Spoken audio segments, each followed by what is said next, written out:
Assalamualaikum warahmatullahi wabarakatuh. Perkenalkan, nama saya Indah Dwi Astuti. Saya dari kelas Ekonomi Syariah B dengan nomor induk mahasiswa 401200055. Di sini saya akan menjelaskan tentang sejarah turunnya Al-Quran. Materi yang akan kita bahas, yang pertama, apa pengertian turunnya Al-Quran? Yang kedua, bagaimana tahapan turunnya Al-Quran? Yang ketiga, bagaimana pendapat para ulama tentang tahapan-tahapan turunnya Al-Quran? Yang keempat, ayat apa yang diturunkan pada saat pertama kali dan terakhir? Yang kelima, apa hikmah Al-Quran diturunkan secara berangsur-angsur? Pengertian turunnya Al-Quran.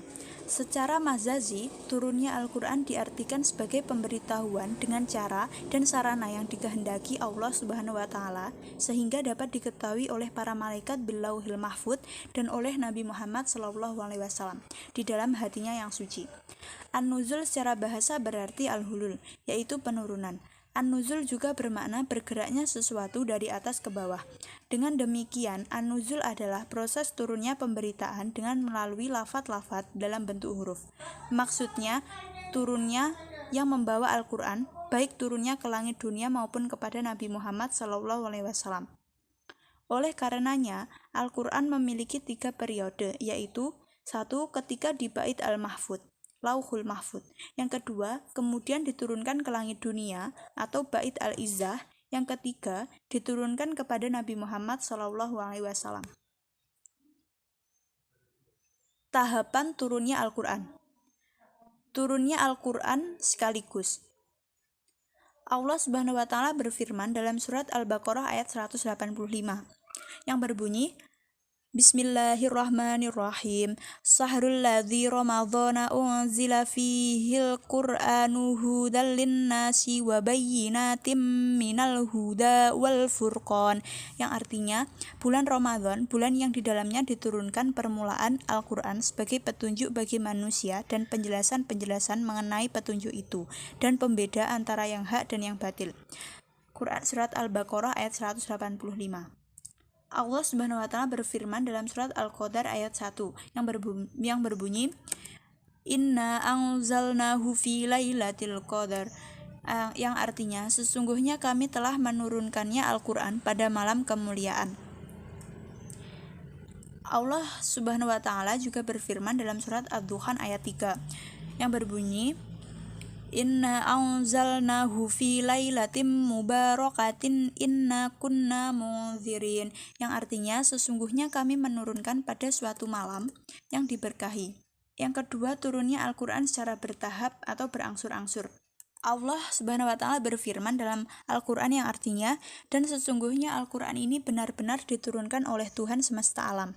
Dia dibawa turun oleh Ar-Ruh Al-Amin atau Jibril ke dalam hatimu, Nabi Muhammad, agar kamu menjadi salah seorang di antara orang-orang yang memberi peringatan dengan bahasa Arab yang jelas. Quran Surat Asy-Syura ayat 192-195.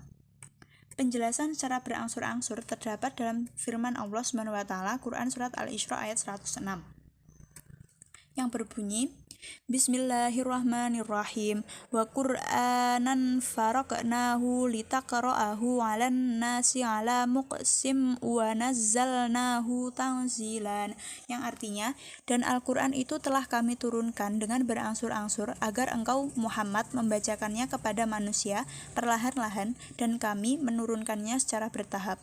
Quran Surat Al-Isra ayat 106.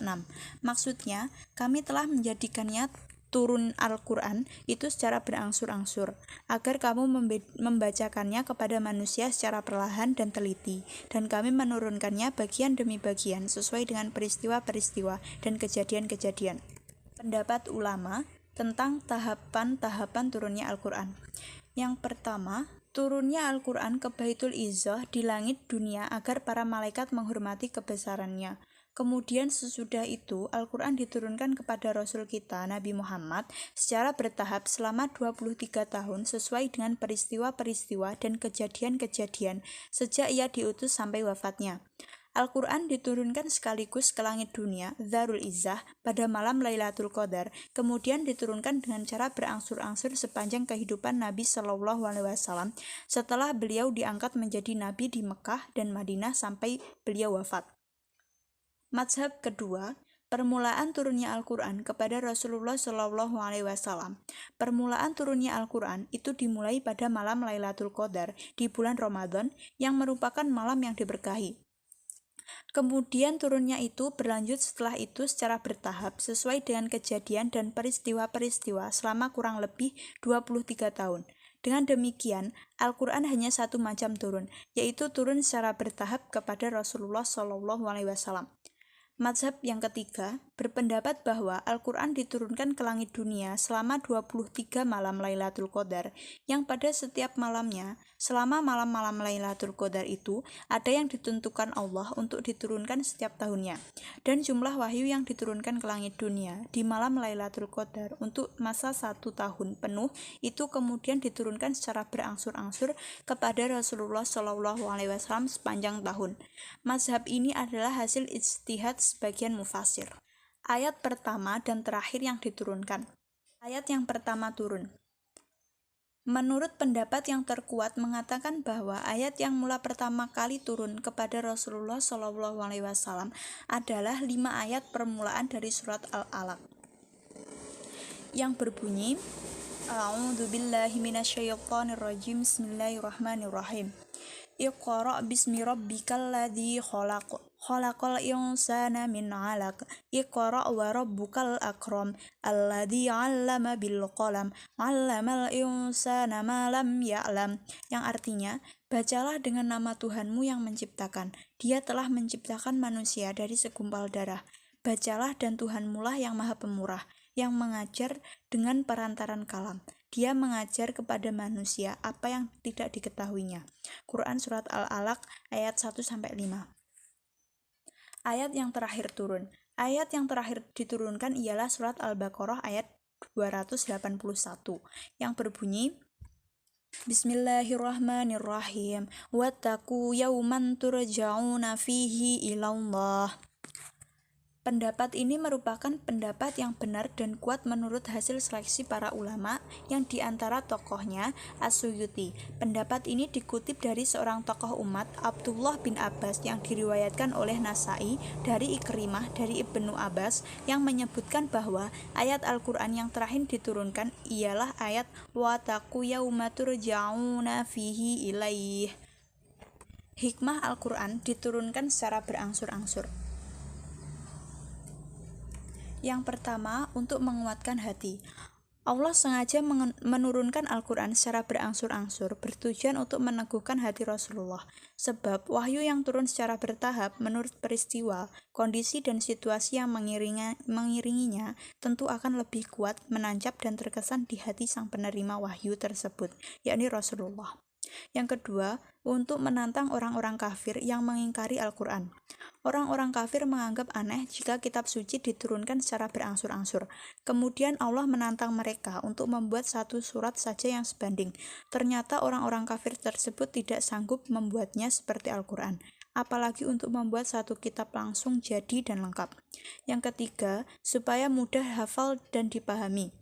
Turunnya Al-Quran secara berangsur-angsur sangat mudah bagi manusia untuk menghafal serta memahami maknanya, terlebih bagi yang buta huruf seperti orang Arab pada masa itu, sehingga hal ini membantu mereka menghafal serta memahami ayat-ayatnya. Yang keempat, agar orang mukmin antusias menerima Al-Quran dan giat mengamalkannya. Kaum muslimin memang menginginkan serta merindukan turunnya ayat-ayat Al-Quran, apalagi ketika memerlukannya karena ada peristiwa yang sangat menuntut penyelesaian wahyu, seperti halnya tentang ayat-ayat mengenai kabar bohong yang disebarkan oleh kaum munafik untuk memfitnah Bunda Aisyah dan ayat-ayat tentang li'an.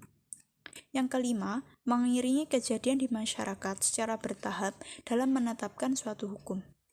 Al-Quran diturunkan secara berangsur-angsur, yakni dimulai dari masalah-masalah yang penting, kemudian menyusul masalah penting. Prioritas masalah yang pertama kali ada dalam Al-Quran adalah tentang keimanan kepada Allah, malaikat, iman kepada kitab-kitabnya, para rasulnya, iman kepada hari akhir, kebangkitan dari kubur, serta surga dan neraka. Dalil-dalil rasional turut mendukung dengan tujuan untuk mencabut kepercayaan jahiliyah yang sudah sekian lama menancap di hati orang musyrik. Lalu, dalil tersebut juga digunakan untuk ditanami atau mengganti dengan benih-benih akidah Islamiyah. Begitulah Al-Quran, diturunkan sesuai dengan kejadian yang mengiringi perjalanan jihad panjang kaum muslimin dalam memperjuangkan agama Allah di muka bumi. Al-Quran diturunkan oleh Allah kepada Rasulnya untuk menjadikan hujah baginya dan menjadi undang-undang bagi umat manusia. Sekian penjelasan dari saya. Apabila ada kurang lebihnya, saya mohon maaf yang sebesar-besarnya. Akhiran, wallahu muwaffiq ila aqwamit thoriq. Assalamualaikum warahmatullahi wabarakatuh.